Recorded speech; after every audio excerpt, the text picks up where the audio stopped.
Olá, cidadão, olá, servidor público. Estamos iniciando mais um programa Cidadania e Serviço Público.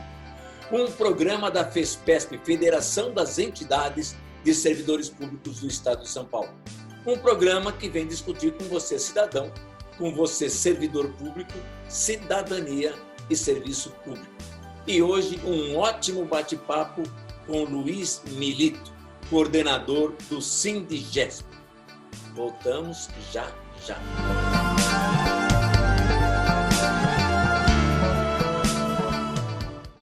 Estamos de volta com o programa Cidadania e Serviço Público e vamos conversar com Luiz Milito, coordenador do Sindigesp, sobre pandemia, serviço público e judiciário. Olá, Milito, tudo bem? Tudo bem, Góes, estamos aí. A nossa conversa de hoje é com o Luiz Milito, que é coordenador do Sindigesp. Ele é oficial de justiça, aposentado já, trabalhou aí durante 35 anos, ou até um pouco mais, no Tribunal de Justiça do Estado de São Paulo, e estamos aqui conversando, batendo um papo, eu na minha casa, ele na casa dele, porque estamos em casa. Nós estamos em casa porque estamos em quarentena. Certo, Milito? Certo, obrigatória, né? Milito, então vamos começar falando dessa pandemia. Como é que você está vendo essa pandemia e o judiciário, os trabalhadores do judiciário durante essa pandemia? Bom, essa pandemia é uma tragédia mundial, né, que começou na China, e a origem ainda é discutida, mas provavelmente de animal consumido, né, por ser humano, e que gerou toda essa tragédia mundial. Veio para o Brasil através de um italiano, um brasileiro que estava na Itália, trouxe para cá, acho que em fevereiro, e tivemos a primeira morte aqui em março, né, no Brasil, e agora estamos com quase 30 mil mortos, né, em praticamente 2 meses, o que mostra a letalidade, né, e a rapidez que esse vírus provoca, né, uma coisa impressionante, nunca ainda imaginado pela humanidade. Então, o Brasil está sofrendo isso de forma violenta, agora parece toda hora fala em pico, esse pico nunca chega, porque cada vez mais aumenta, está indo para a periferia de forma agressiva, porque o trabalhador da periferia mora em muita gente numa casa, não tem condição de isolamento, acaba saindo para tentar sobreviver, né? E isso a gente defende o isolamento total, né, como uma única alternativa, né, de enfrentar esse vírus, né, é o isolamento, mas essas pessoas não conseguem ficar isoladas pela própria condição delas, né, talvez até falta de conhecimento e falta de condições que o governo não dá, e esse pessoal está se contaminando aí na periferia e os índices de mortalidade muito altos em cada bairro aí de São Paulo. Então, é uma situação terrível que nós estamos passando, né? E essa crise sanitária, né, da pandemia, ela vem aliada à crise econômica e crise política, né? Quer dizer, no Brasil, isso no mundo todo, e no Brasil de forma muito mais forte, né? Porque a gente já tinha um problema econômico aqui, o desemprego já estava alto, né? O PIB estava baixo, não estava crescendo, e com a pandemia isso agora parou, né? Então, a previsão é que tenha aí uma crise econômica muito forte, já estamos passando por ela, e vai ser pior, e o PIB vai decrescer de 5% a 10%, esses são os cálculos que fazem. E a crise política, que é o pior de tudo, né? Porque a crise política acaba determinando as políticas de saúde, né? Então, a gente já tinha uma política de saúde aqui no Brasil já precarizada, né? O SUS estava sendo cada vez mais precarizado, e nos pegou assim numa situação, se não fosse, né, o SUS, se não fosse a saúde pública, nós estaríamos 1000 vezes pior, né? E se não fossem nossos heróis, né, dos serviços de saúde que estão morrendo na linha de frente aí, mais de 100 profissionais já morreram, então a gente estaria numa situação muito pior. E a gente tem que pensar que é possível a gente resistir diante disso? É possível, né? Dentro das condições que a gente está fazendo. O trabalhador do TJ ele tem que ter essa consciência, né, de que é possível estar se unindo, mesmo no trabalho remoto, que é o que está mais, agora 90% do judiciário está no trabalho remoto, exceto oficiais de justiça, algumas assistentes sociais, psicólogos, alguns motoristas, mas 90% está no trabalho remoto, e mesmo assim tem gente se contagiando, né? A gente vira e mexe tem uma notícia de um colega que se contagiou ou saiu, né? E os oficiais, né, que se contagiam. Então, a situação bem difícil e nós estamos tentando resistir, né? A crise política aqui é tão forte que nós não temos nem ministro da Saúde, né? Quer dizer, o ministro da Saúde é um militar que nem médico é, né? Ele tirou todos os médicos, colocou lá um monte de militar. Quer dizer, nós estamos assim perdidos nesse mundo, né, de tragédia e os horrores que tem esse governo. Aquela reunião lá do dia 22 de abril, né, do Ministério do Bolsonaro, foi um show de horror, né, um show de horror. E a gente nem tem a questão moral dos palavrões, das coisas chulas, isso aí é ruim, mas é o de menos, porque o que mais fica claro para nós é a política que eles estão colocando. E ali parecia uma reunião de mafioso, dizendo quem que matava mais, quem que prejudicava mais o trabalhador, os pobres, cada um tentando dizer que era melhor nisso, né? Incrível. E o Bolsonaro, o capo, né? O pior de todos. Então, vocês viram como que foi essa reunião, uma tragédia, né? O ministro do Meio Ambiente deixou claro que eles estão aproveitando da pandemia para tomar medidas contra o meio ambiente, né? Para liberar geral desmatamento. Assim, de uma sordidez impressionante, né? E o Paulo Guedes é o ministro da Economia que ataca os funcionários públicos em primeiro lugar, né? Falando que deixou uma granada no bolso de cada funcionário público, porque nós vamos ter 2 anos de congelamento. É como se a gente fosse inimigo dele, ele deixou uma granada no nosso bolso. Então, por aí a gente vê como que a situação política está sendo o maior parceiro desse coronavírus, né? Porque eles estão pouco ligando para a situação de tantos mortos que nós temos aqui no nosso país, né? Concorda, Doris? Sim, e num momento, Milito, que o comércio fechou, várias indústrias fecharam, pequenas e médias empresas fecharam, e os que, na verdade, continuaram de uma forma ou de outra no trabalho foram exatamente os servidores públicos, né?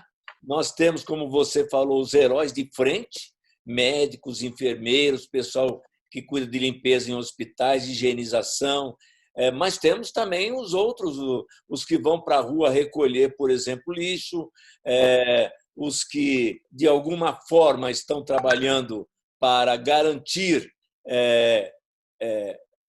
equipamentos para aqueles que estão na primeira linha. E, falando do judiciário, você é do judiciário, falando do judiciário, o judiciário não parou, né? O judiciário continuou trabalhando. Então, por mais que se fale dos servidores públicos, por mais que se fale em colocar bomba no bolso do servidor público, na verdade, o servidor público está desarmando todas as bombas, porque, na verdade, é ele que está cada vez mais próximo do cidadão. Não é isso? Como é que você vê esse trabalho no judiciário?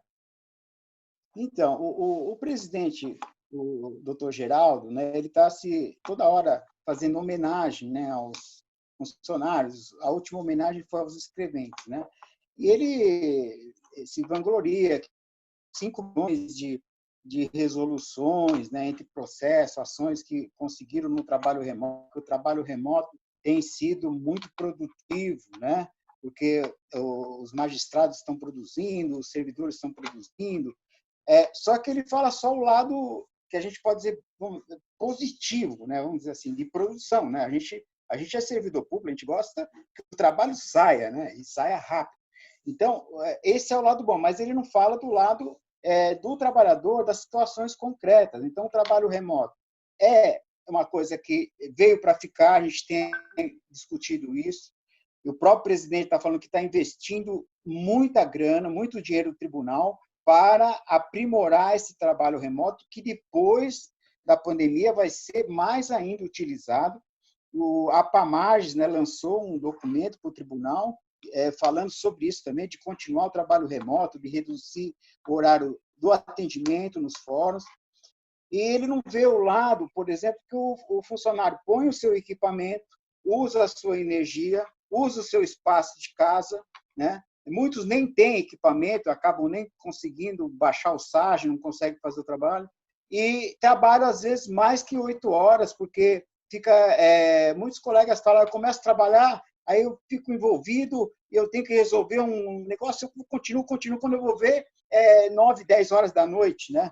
Então, é uma coisa assim impressionante, mas é contraditório o negócio, porque a gente vê que muitos colegas, a gente fez um levantamento nas redes sociais, muitos colegas estão gostando, né, do trabalho remoto, a maioria, porque fica em casa, está longe da pressão do chefe no cartório, não tem que pegar um trânsito horrível para chegar. Então, só que isso ele não mede, né, os problemas, as consequências, né, que ele não está recebendo, que o auxílio transporte foi cortado, que não paga a energia dele, não paga o equipamento dele. Né? No caso dos oficiais, é pior, porque o oficial tem que imprimir os mandados, gasta folhas e folhas, tinta de impressora, é mais dramático ainda a situação dos oficiais. Então, esse lado o presidente não fala, né? Quer dizer, mas nós temos que falar, né? Porque a gente quer que se discuta como tem que ser esse trabalho remoto, né? Junto com o trabalhador, de que forma ele vai ser, né? O que precisa para ele realmente ser efetivado sem desgaste emocional e exagero de trabalho dos funcionários, né? Para manter a saúde, né? Porque já o isolamento já tira um pouco da saúde, né? Porque você fica lá sozinho em casa, né? Às vezes, ou com a família, mas tem gente que não é casado nem nada, mas tem que cuidar da saúde mental. A gente tem visto também muitos casos de colegas que estão deprimidos porque não aguentam ficar em casa, né? Não são todos, mas uma parte, né? Então, essa é a situação que a gente está vendo, que a gente tem que apontar, tem que falar para o tribunal, né? O caso dos oficiais é o mais problemático, né? Porque teve já um falecimento aqui na João Mendes, tem muitos oficiais que estão contaminados, a gente não sabe nem quantos mais, né? Porque estão saindo os mandados urgentes, aí o oficial tem que sair, né? Muitos juízes estão exigindo que o oficial cumpra mandados não urgentes, porque quando suspendeu os prazos, né, do dia 4 de maio, os juízes acharam que tem que cumprir tudo, né? Então, estão dando mandado nos fluxos dos oficiais para eles cumprirem, e o oficial começa a cumprir, começa a ficar mais doente ainda. Então, tem que ver esse lado dos trabalhadores, né, Rose? Não dá para ficar só dizendo que está tudo muito bem, tudo muito bom. O oficial de justiça é um caso até muito especial, né? No Tribunal de Justiça. Nós temos também assistentes sociais, psicólogos, mas mais ainda o oficial de justiça, porque você disse no começo que veio para cá de alguém que veio da Europa para o Brasil, provavelmente aí que começou a pandemia, ou seja, começou nas classes mais média-alta, né? E agora, como você também já disse, está atingindo periferia, está avançando nos morros, nas favelas, e o oficial de justiça é aquele que faz as intimações aonde tem que acontecer a intimação, seja no morro, seja na favela, seja até nos presídios. Portanto, o oficial de justiça é uma pessoa que está muito mais exposta. Qual é a proteção que o Tribunal de Justiça está dando a esse trabalhador? Então, foi depois de muita luta, reivindicação, as entidades brigando, mandando ofício, porque é o que a gente pode fazer, os oficiais nas centrais também falando com as chefias e tal. Aí eles forneceram EPI, né, que basicamente é luva, álcool gel, né, e máscara. Muitos é só máscara e álcool gel. Só que como eles deixaram descentralizado, cada administrador faz um tipo de compra. Uns compram pouco, outros compram máscara, não compram luva. Então, a gente achou, eu, né, pessoalmente, outros colegas nossos, que a gente tem discutido, que deveria ser uma coisa centralizada, igual para todos, né? Uma quantidade suficiente para todos. Então, tem centrais que não têm a quantidade suficiente de máscara, né, para os oficiais, porque essa máscara aí, ela é descartável, né? Você tem que usar um período de 4 horas, depois você tem que pôr outra, né? Então, não é assim ter 2 máscaras para um oficial usar o tempo todo, né? Então, não, ele forneceu, mas não o suficiente, e descentralizou, e isso não, eu acho que não foi bom, porque poderia ter feito uma compra geral, mais barata, né? E em melhores condições, e mantendo uma qualidade, uma quantidade igual para todas as centrais. Então, isso não aconteceu, né? Então, tem muitos oficiais que estão comprando máscara por conta própria, né? Comprando álcool porque acaba o álcool. Enfim, o oficial está investindo além do serviço que ele faz em casa, porque o oficial tem o serviço duplo, né? Ele faz o serviço remoto, né? Porque ele vai e faz o serviço externo dos urgentes, que deveriam ser só dos urgentes, né? Mas não está sendo, mas deveria ser só dos urgentes. Então, tem centrais que os juízes são mais conscienciosos, são poucas, que falam, ó, só vai cumprir urgente, que está determinado pela resolução do CNJ 313. Outras centrais seguem um raciocínio da corregedoria, que nem às vezes, a corregedoria, eles são mais realistas que a corregedoria, que fala que, como voltaram os prazos a partir do dia 4, tem que sair para todo mundo, e não urgente. Então, o oficial está indo cumprir mandados não urgentes, né? E isso aumenta o risco de contaminação, se torna um vetor, né, que vai passar para as pessoas, tanto da família, como amigos, como os próprios pessoas que vão ser intimadas, né, os executados. Então, é uma situação muito dramática dos oficiais, né? No Brasil todo, já morreram, pela conta que a gente tem, já morreram 8 oficiais no Brasil, né? A gente fala, bom, mas comparado com a saúde é pouco, mas não importa, qualquer vida é importante, pode ser pode ser qualquer vida é importante. Então, os oficiais sofrem isso no Brasil todo, em São Paulo não é diferente, porque a corregedoria é insensível, uma corregedoria que não deixa claro para o juiz, ó, é só mandado urgente, necessário a salvar vidas, né? Esses têm que ser os mandados essenciais que os oficiais deveriam cumprir, e não como estão fazendo de cumprir mandados não urgentes, né?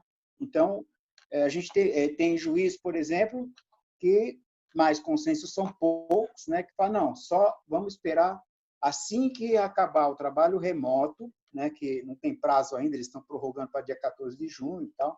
Aí a gente volta com os mandados não urgentes, mas enquanto o trabalho tiver determinado que seja remoto, não é para cumprir mandado não urgente. Tem alguns juízes, poucos, raros, que falam isso. E a gente tem falado para os colegas, reivindica, leva esses exemplos, né? Por exemplo, a Central de Itaquera defendeu isso, Bauru defendeu isso. Leve esses exemplos para as outras centrais. O pessoal tem levado. E os juízes estão respondendo, mas estão respondendo dizendo que não podem fazer nada, que é a ordem da corregedoria, sendo que a corregedoria nem determinou exatamente isso, entendeu, Paulo? Então, é uma coisa bem dramática mesmo a situação. Você colocou uma coisa importante também, que vai acabar a pandemia, tomara que seja o mais breve possível, mas alguma coisa que aconteceu durante esse período vai ficar. Por exemplo, o trabalho remoto, o home office vai ficar. De alguma forma, ele tem que ser regulamentado, né? Tem que ter uma regulamentação disso. Agora, não é só isso, né? O fim da pandemia, o Brasil tem que mudar, né? Nós descobrimos cada vez mais a miséria e o problema da redistribuição da riqueza no Brasil. Muito, mas muito mais gente do que se imaginava passando fome, sem emprego, né? Eu sempre coloco que os servidores públicos têm a obrigação, já que ele tem um serviço público para atender o cidadão, a obrigação de trabalhar nessa transformação do país. O que você acha disso? Sem dúvida nenhuma. É uma necessidade que eu diria até mundial, né? Porque o questionamento do Estado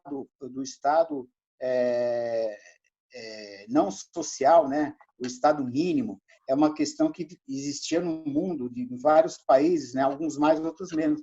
E mostrou que o Estado mínimo é terrível numa situação ainda, já, no dia a dia, já tem numa situação de pandemia, então é inacreditável. E no Brasil, isso temos que questionar, né, essa política, que é a política ultra neoliberal, né, principalmente do governo atual, do Paulo Guedes.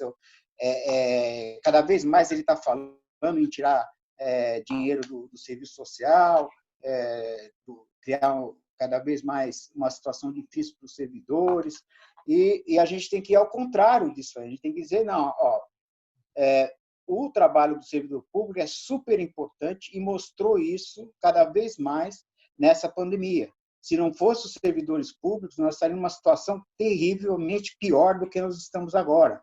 Então, nós temos que valorizar o trabalhador, porque é o que você falou, ele é o único elo democrático que tem entre o cidadão e o Estado, né? Quem que faz essa ponte? É o servidor público, né, que faz essa ligação. E tem que dizer, não, nós queremos cada vez mais ser valorizado, o serviço público tem que ter um investimento cada vez maior, somos contra o Estado mínimo, nós somos por um Estado social que consiga atender aqueles que mantêm o Estado, que são os cidadãos que pagam impostos, né? Que são as pessoas que mantêm e que são prejudicadas. É uma contradição que nós temos que superar. Eu acho que nós temos esse dever, né? Porque é aquela história, se você vê uma coisa ruim acontecendo e você não se manifesta, você é conivente, né? Você acaba sendo uma pessoa que está aceitando aquilo lá. Então, nós não podemos mais ser assim, ficar inerte ou achar que não é com a gente. Não é com a gente, eu estou ganhando meu salário, eu vou trabalhar e tal. Não, é com todos nós somos o único, nós somos uma humanidade, nós somos uma população, somos um povo. Então, nós temos que estar pensando em todos. Acho que é um dever que os funcionários públicos, né, teriam que ter mesmo, de mudar essa política de Estado mínimo, de precarização do serviço público, de precarização dos trabalhadores. Eu acho que é importante mesmo. Pois é, nessa reunião que você falou, teve uma colocação do Guedes absurda, né? Dizendo nós temos que financiar as grandes empresas, porque elas nos dão lucro. As pequenas e médias empresas só nos dão prejuízo. Vamos terminar com essa análise sua. Pois mostra exatamente o que é a política desse Paulo Guedes e desse governo, né? Atender os interesses da grande empresa, dos bancos, né? Sendo que as pequenas e médias empresas são aquelas que geram muito emprego, muito serviço, né? Se a gente pegar na agricultura, por exemplo, o feijão e arroz que a gente come vem das produções familiares, das pequenas produções, porque as grandes produções é soja para exportação, é café para exportação, é laranja para exportação, e é aquela monocultura, né? Aquela coisa empresarial que não está pensando. Então, quem produz nosso arroz, nosso feijão do dia a dia são esses pequenos proprietários, essas famílias. E na cidade também são os comerciantes que geram emprego, né? E isso eles que apoiaram até esse Bolsonaro, né? Muita gente, né? Eu acho que está na hora de perceber e a gente mostrar para eles que a política desses caras é só uma farsa, dizer que estava do lado do que dizem até hoje, estão do lado do povo, estão do lado do empresário, estão do lado do grande empresário e não do pequeno e nem do povo. Então nós temos que mostrar claramente isso para essas pessoas em geral, né? Tanto o trabalhador como o pequeno empresário, né? É uma grande tarefa, a gente não pode parar, né? Nós temos que fazer isso, demonstrar para eles o que é esse governo e qual o governo que seria melhor para a gente, né? E quais os políticos que seriam melhores para a gente. E a gente tem discutido isso, não importa até o partido, mas tem que defender o Estado social. Se o cara defende o Estado social, se a política dele é franca, né, e não demagógica, de defender o Estado social, nós vamos dizer, nós vamos te apoiar, né? Agora vai ter eleição provavelmente em dezembro, né? Novembro e dezembro, vereadores e prefeitos. Já é o momento de a gente fazer isso, né? De começar essa discussão. Gente, não vamos votar em pessoas que não defendem o Estado Social, mas tem que ser francas, pessoas que vão pôr no papel e falar, eu defendo isso, e vocês podem me cobrar depois que eu falei isso, isso e isso, e vou levar no meu mandato essas questões. Meu mandato tem que ser um mandato que vai seguir aquilo que eu estou propondo. Então, é o momento agora, né? Não podemos perder essa chance. O servidor público tem que participar, né? Nós somos aqui em São Paulo, acho que 1.300.000, né, mais ou menos, Isso. de servidor público. A gente teria condições de eleger uma bancada forte, né?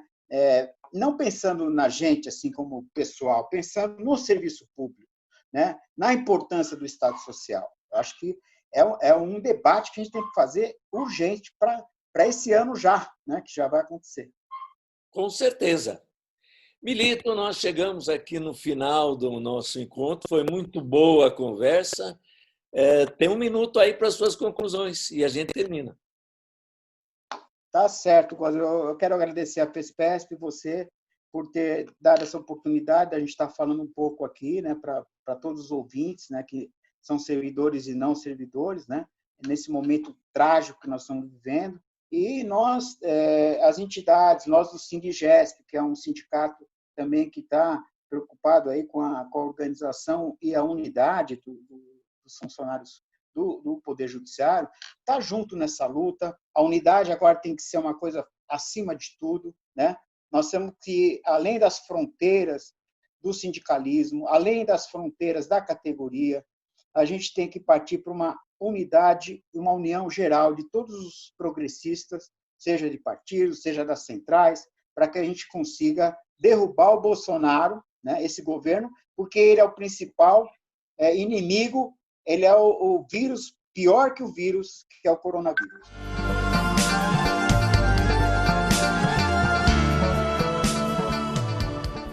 Chegamos ao fim de mais um programa Cidadania e Serviço Público, o seu programa de todos os domingos e que vem discutir com você, cidadão, com você, servidor, cidadania e serviço público. Uma ótima semana e até o nosso próximo programa.